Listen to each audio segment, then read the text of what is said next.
Good kill, good kill. Hey, good kill.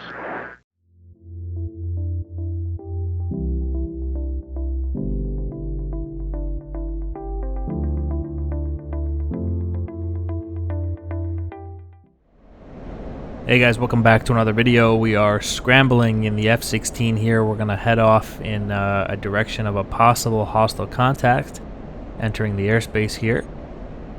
Going ahead and setting up everything. We'll have a look at the data link. You guys see all these white aircraft flying around on the data link? 24,000, 35,000. These are all civilian aircraft that are in the area. So that definitely complicates things.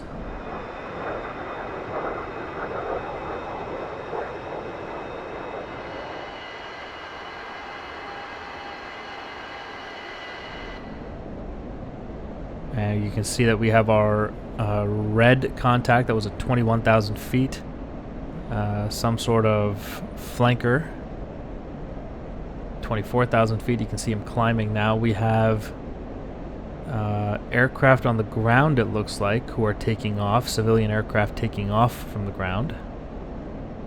So we got to be very, very careful here. Luckily, you can see exactly how important data link is in this situation.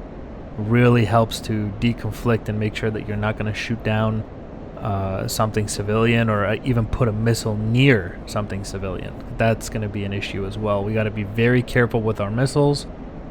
Absolutely making sure that we don't lose lock and our missiles go pitbull onto some sort of airliner, or, you know, even the risk of that is unthinkable.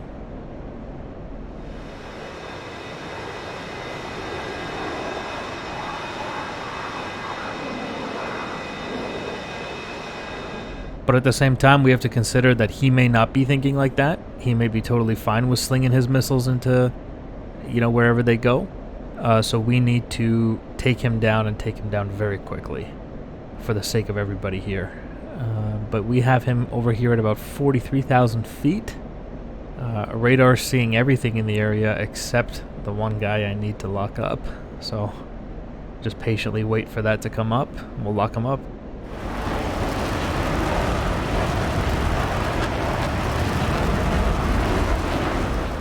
And so obviously we are fighting the PL-15 today. There's that Chinese J-11 Bravo.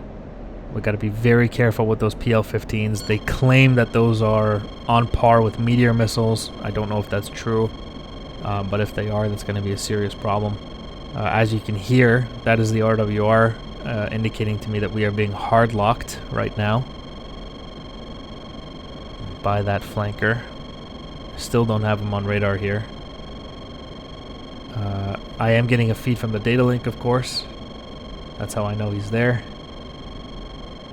There we go. Finally got him.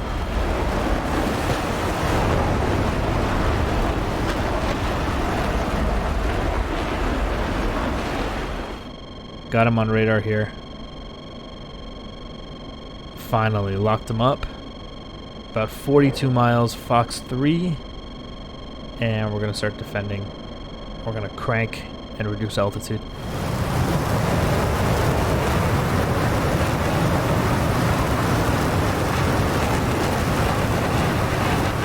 I would like to get that AMRAAM to force him down. All of these civilian aircraft are mostly flying at above 25,000 to 31,000 feet.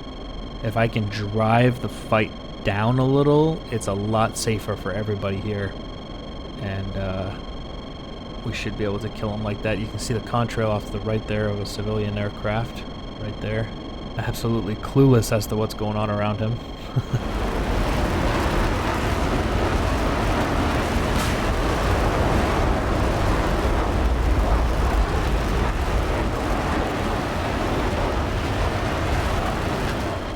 Imagine if he knew he was in the middle of a BVR fight and an intercept between an F-16 and a Chinese J-11. There's missiles flying all over the place. You can see that. You heard that little beep, beep, beep. That was the missile going pitbull on me. More than likely a PL-15.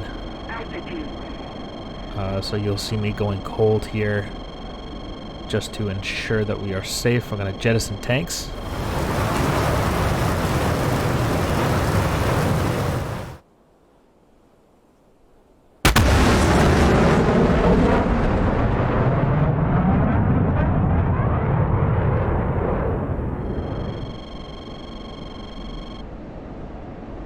And then we want to recommit slowly.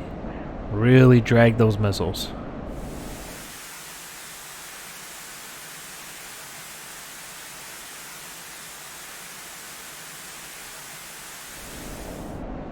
And so you can see my altitude has been reduced pretty significantly.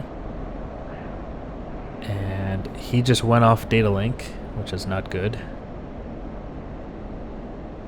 I mean, it's good if I killed him. I don't think I killed him. Is that possible? My first AMRAM hit him? No, he's back up. Just got him on RWR again. There he is. Came back up on data link. Got him here at about 12,000 feet, so that's good. We're about, 20,000 feet below the other airliners, so that's good. 21 miles, if we can just get a little closer to him, though.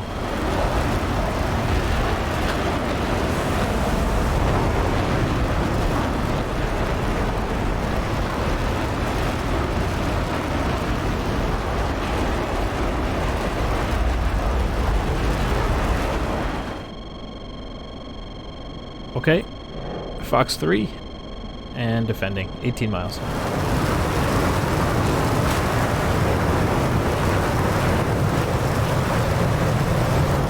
These fights are a little bit more tame from the longer distances. As we get closer and closer, things are going to get very spicy, especially with PL-15s. We are aggressively going cold now.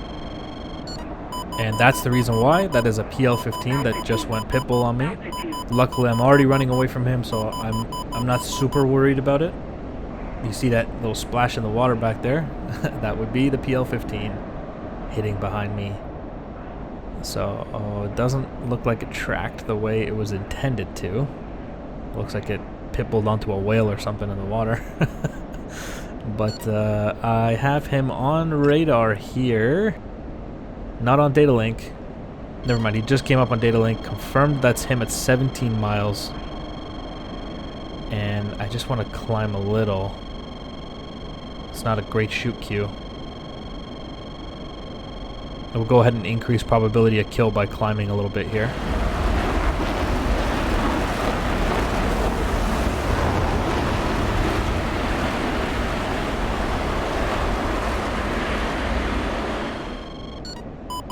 Okay, he's launched at me. Fox 3, 12 miles. And we are defending.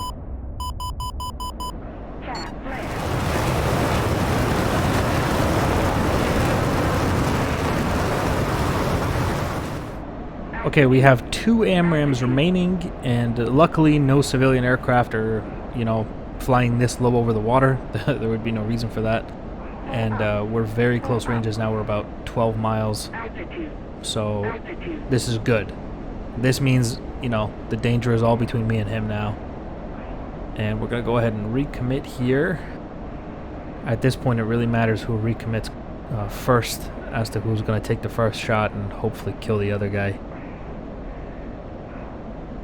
And data link is showing him still cold.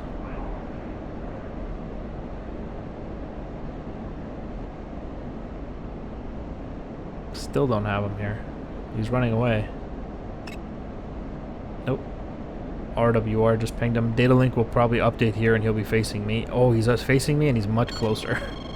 Okay, 10 miles Fox 3. He shot at me.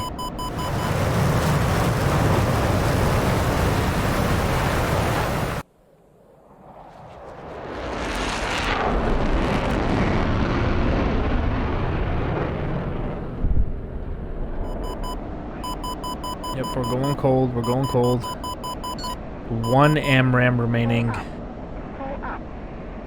And I'm going to try to take this as a high off bore sight shot so I can get close to him and really ensure it's going to hit him. This is 8.3 miles. Wait for some closure. Here we go at 8 miles. There's the shoot queue at 7 miles Fox 3, and that's going to hit him for sure. And we just got to run away. Bingo, right on time. as that missile should be making contact with him. There it is. Splash 1 flanker at about 7 miles. And it's a good thing that hit him. That was my last AMRAAM. I had one 9X left. And I did not want to have to go to a merge with a flanker with just one 9X. So we're really happy we got him there. Splash 1.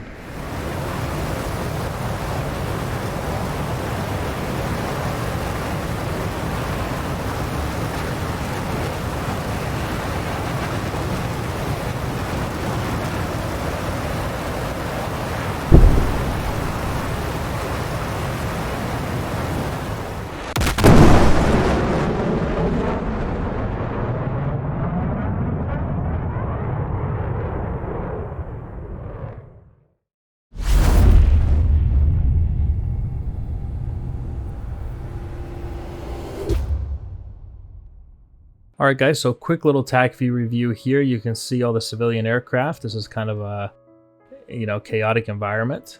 We are over here, and we have a separation of about 47 miles when he fires his PL-15. We'll get a little bit closer. As you can see, his shot is not so dangerous. I'm not really flying around any civilian aircraft. I did also try to stay away from them as much as possible. Even this guy who's flying towards me is about 30 or 40 miles away, so maybe not, maybe like 20 miles away. So we get our Fox 3 off, and you can see I shoot that. He is relatively isolated in the sky when I shoot that.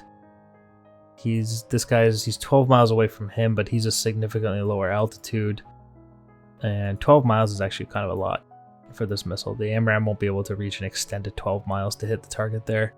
And you can see nobody else is really around him, so it was a safe AMRAAM shot in my opinion. Again, this was the one intended to drive him down, and so we could actually start the fight instead of endangering all those civilian aircraft. You can see the launch parameters of this launch.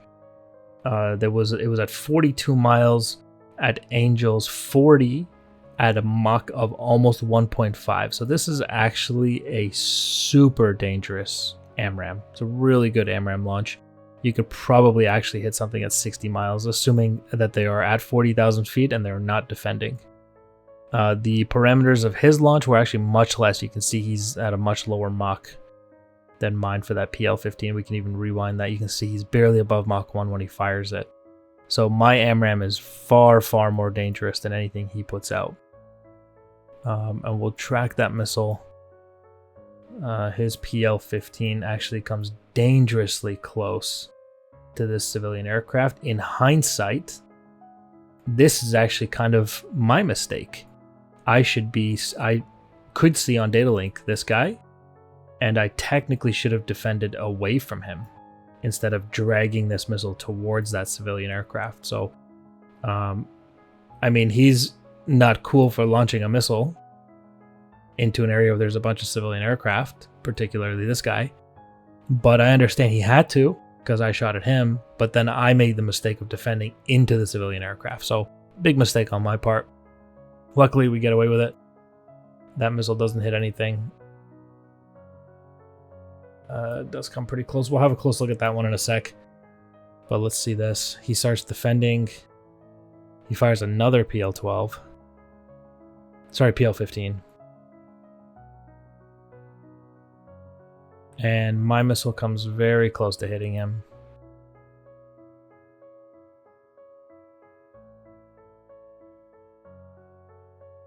Look at that. Guidance just got a little bit messed up. Quite honestly, it could have hit him.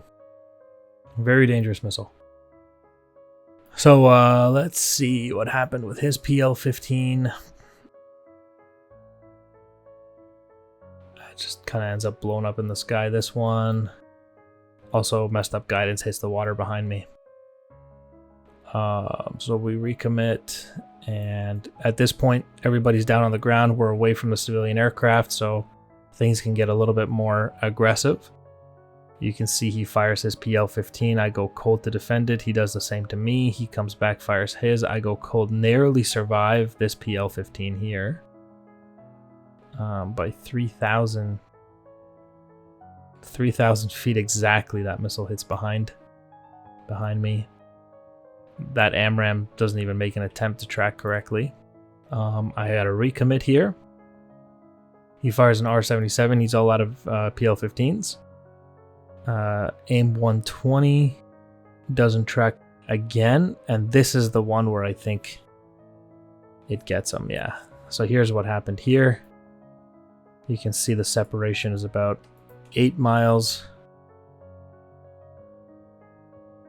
And we're going to get very close to him here. And you can see at 6 miles, I'm actually pretty nose hot with him.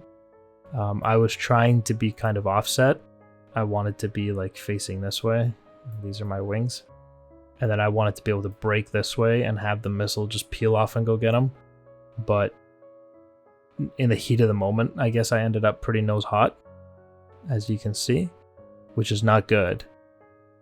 I fire that Fox 3. The only thing that saves me here is that, you know, I am fast and I break away as quick as I can. I'm kind of already turning away when he fires that missile, and that missile has no track.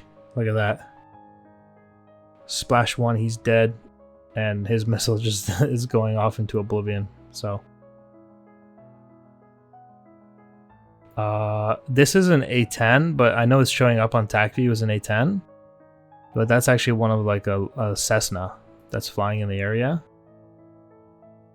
They took off from Rota, however you say that, and dare I say he fired his R77 at the Cessna. It looks like it's going right for the Cessna, and then it just detonates in the air because it doesn't have any more energy. So, little bit of a disaster avoidance here at the end. This Cessna has no idea what danger he was in. If he was just a little bit further forward, he might have actually got hit by a missile. So, he ended up in the heat of the moment locking the wrong target, shooting a Fox 3 at the wrong target. And, you know, got himself killed, but didn't manage to kill me and almost killed the Cessna instead. So, very interesting. Alright guys, thank you for watching. Big thank you to Tron for helping out with this video, and I will see you guys in the next one. Bye guys.